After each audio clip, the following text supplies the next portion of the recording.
Assalamualaikum warahmatullahi wabarakatuh. Perkenalkan saya Salsabila Kamelia, perwakilan dari kelompok 5 kelas E Prodi Pendidikan Ekonomi FKIP UNS. Sebelumnya perkenalkan juga anggota kelompok kami ada Rahmawati Khairini NIM K76200075, Rama Ahmad Ramadan NIM K76200077 dan saya Salsabila Kamelia NIM K76200081. Kelompok kami mendapatkan tugas untuk menjelaskan mengenai pencatatan inventory dengan periodik sistem. Sebelumnya kami ucapkan terima kasih kepada Ibu Dini Oktoria yang telah membantu dan membimbing kami selama 1 semester ini. Semoga Bu Dini mendapatkan kesehatan dan kebahagiaan selalu. Begitu juga teman-teman dan semua yang menonton video ini. Sistem pencatatan periodik adalah metode pencatatan persediaan barang fisik pada waktu tertentu atau biasa disebut dengan sistem perhitungan fisik. Pada sistem pencatatan periodik ini, persediaan tidak dicatat ketika ada pembelian ataupun penjualan. Jadi semua pembelian persediaan selama periode akuntansi ini dicatat dengan mendebit akun pembelian. Nilai persediaan dan harga pokok penjualan atau HPP akan dicatat pada akhir periode, semester, bulanan, atau tahunan. Hal ini berdasarkan dengan perhitungan stock of name atau perhitungan fisik. Hal ini dilakukan untuk mengumpulkan seluruh harga pokok barang yang dibeli pada periode tertentu dan pada akhir periode rekening ini harus ditutup. Akun terpisah digunakan untuk mencatat biaya pengiriman, retur, potongan, dan diskon. Perusahaan tidak memiliki rekening menjalankan perubahan dalam persediaan. Persediaan akhir ini ditentukan oleh perhitungan fisik. Kemudian ada ciri-ciri dari persediaan periodik ini. Yang pertama ada pembelian barang dagangan akan menambah pembelian. Kemudian persediaan akhir ditentukan oleh perhitungan fisik dan adanya perhitungan harga pokok penjualan. Sistem periodik ini umumnya digunakan oleh perusahaan-perusahaan yang menjual harga barang yang relatif murah dan banyak, seperti supermarket dan lainnya. Adapun tahapan yang harus dilakukan oleh perusahaan untuk menentukan besarnya biaya perolehan atas persediaan yang terjual pada sistem periodik. Yang pertama, menentukan biaya perolehan persediaan yang terdapat pada awal periode. Kemudian menambahkan biaya perolehan persediaan pada awal periode dengan biaya perolehan barang yang dibeli sepanjang tahun berjalan. Kemudian mengurangkan pertambahan biaya tersebut dengan biaya perolehan persediaan yang terdapat pada akhir periode. Adapun kelemahannya, perusahaan tidak dapat mengetahui besarnya barang yang ada pada suatu saat tertentu dan tidak dapat mengetahui harga pokok barang yang dijual untuk setiap transaksi penjualan yang terjadi.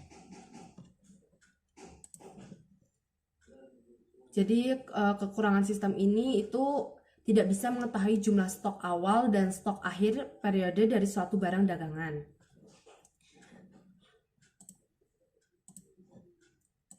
Kemudian kami akan melampirkan contohnya. Yang pertama ada PT Handoko merupakan perusahaan dagang yang menggunakan sistem periodik. Persediaan awal barangnya yaitu sebesar $2.000. Kemudian pada tanggal 2 September membeli barang dagangan dari PD Alibaba dengan jumlah $3.000 dengan syarat 2/10 N/30 dan terdapat beban angkut sebesar $200. Jadi ada purchase atau pembelian masuk ke akun debit sebesar $3.000 dan ada transportation sebesar $200. Jadi semuanya itu merupakan utang dagang sebesar $3.200, yaitu penjumlahan dari pembelian dan beban angkut. Kemudian ada 5 September membeli barang dengan dari PT Makmur sebesar $5.000 dengan syarat lagi 2/10 N/30. Jadi masuk ke akun debit yaitu pembelian atau purchase $5.000. Kemudian di akun kredit ada utang dagang sebesar $5.000 karena ini menggunakan syarat. Kemudian ada tanggal 6 September mengembalikan barang dagangan yang dibeli dari PT Makmur karena rusak. Ada retur pembelian yang akan masuk ke akun kredit sebesar $500 dan merupakan utang dagang yang masuk ke akun debit sebesar $500. Tanggal 10 September menjual barang dagangan kepada PT Angkasa sebesar 6.000 dengan syarat 2/10 N/30 dan beban angkutnya sebesar $200. Jadi ada piutangnya sebesar $6.000 yang masuk ke akun debit, kemudian ada transportationnya yang masuk ke akun debit juga sebesar $200. Kemudian dari piutang dan transportation itu akan masuk ke akun kredit dengan namanya sales atau penjualan. Kemudian pada tanggal 11 September membeli barang dagang dari PT Alibaba sebesar $5.000 dengan syarat 2/10 N/30 dengan beban angkut $500. Jadi ada pembelian yang masuk ke akun debit sebesar $5.000 dan ada transportationnya sebesar $500. Kemudian utang dagang yang masuk ke akun kredit sebesar $5.500 dari pembelian dan transportation itu. Pada tanggal 13 September, pengembalian barang dagang oleh PT Angkasa sebesar $1.000 karena tidak sesuai pesanan. Ada retur penjualan lagi sebesar 1.000 yang akan masuk ke akun debit, kemudian piutang dagangnya yang akan masuk ke akun kredit.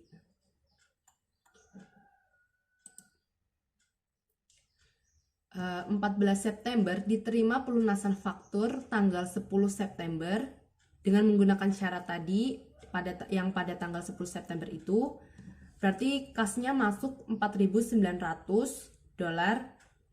di akun debit. Terus ada potongan penjualan karena dia berhasil untuk membayar tepat waktu. Potongan penjualannya sebesar 100%. Kemudian di akun kredit ada piutang dagangnya sebesar $1.000. Pada tanggal 15 September membayar hutang pada PD Alibaba atas faktur lagi pada tanggal 2 September yang tadi. Kemudian ada utang dagangnya yang masuk ke akun debit sebesar $3.200 dan ada cash dan diskon yang masuk ke akun kredit sebesar $3.136 dan $64. Pada tanggal 20 September menjual barang dagangan pada PD Jati senilai $5.000 dengan syarat 2/10 N/30 dan transportationnya $200.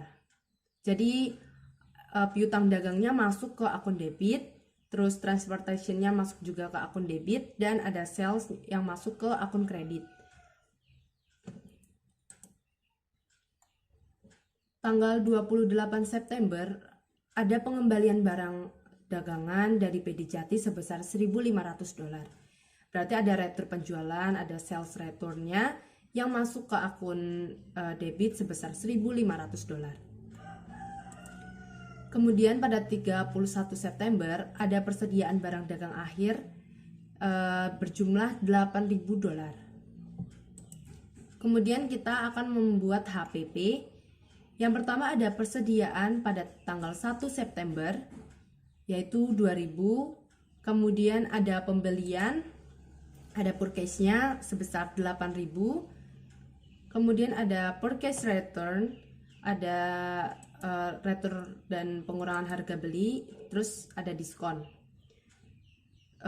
Returnnya itu dan diskonnya itu ditambah terus dikurang sama pembelian. Jadi retur sebesar $500 dan diskon sebesar $64 ditambah jadinya $564, kemudian dikurangi dengan pembelian yang sebesar 8.000.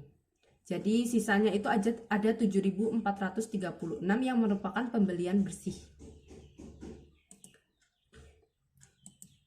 Kemudian ada biaya pengiriman transportation tadi ada $1.100. Kemudian transportasi tadi dijumlah dengan pembelian bersih sehingga berjumlah 8.536. Kemudian dari persediaan awal 2.000 tadi dijumlah dengan harga pokok pembelian yang merupakan jumlah dari pembelian bersih dan pengiriman transportasi tadi. Jadi 2.000 itu ditambah 8.536 yang hasilnya akan menjadi biaya barang dagangan tersedia untuk dijual sebesar 10.536. Kemudian ada persediaan akhirnya tadi sebesar $8.000. Nah, biaya barang dagangan tersedia untuk dijual tadi dikurang dengan persediaan akhir sebesar 8.000, kemudian akan menghasilkan HPP sebesar 2.536.